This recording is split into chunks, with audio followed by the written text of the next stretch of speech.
মজাদার বিরিয়ানি বানাইলাম আমি আজকে নিজেই, তো আপনারা দেখতে থাকুন। প্রথমে আমি এখানে তেল দিয়ে নিতেছি, সয়াবিন তেল। এখন দিয়ে দিলাম পেঁয়াজ। এখন দিব গুঁড়া মরিচ, হলুদ আর ধনিয়া।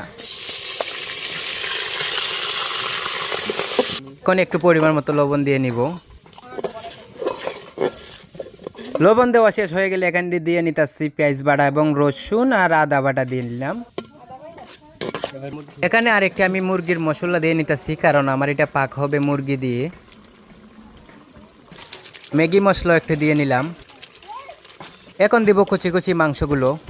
এখন দেখুন কত সুন্দর কালার হয়েছে। এটার মধ্যে আমি গরম পানি দিয়েছি, চালও দিয়েছি। তো এখন সবগুলো শেষ, এটাকে আমি ডেকে রাখবো। তো এটা যে সময় ফুটবে তখন আপনাদেরকে দেখাইতেছি এটার কি অবস্থা। এখন দেখেন কত সুন্দর একটি কালার হয়ে গেছে আমার সেই বিরিয়ানির। তো এটা আমি ঘরের মধ্যে আসলাম। তো এখানে আমি একটি বাড়ির মাঝে নিয়ে আপনাদেরকে খেয়ে দেখাবো। প্রথমে কিছু অংশ দেখাইছি, এখনো আবার দেখাইতেছি। তো এটা আমার কাছে খুবই মজা লাগছে, প্রায় কাচ্চি বিরিয়ানির মতো হইতে গেলে, কিন্তু একটু হলুদ দেওয়ার কারণে এটা একটু হলুদ হয়ে গেছে। তো কেমন হইলো ভিডিওটা অবশ্যই জানাবেন। ধন্যবাদ সবাইকে।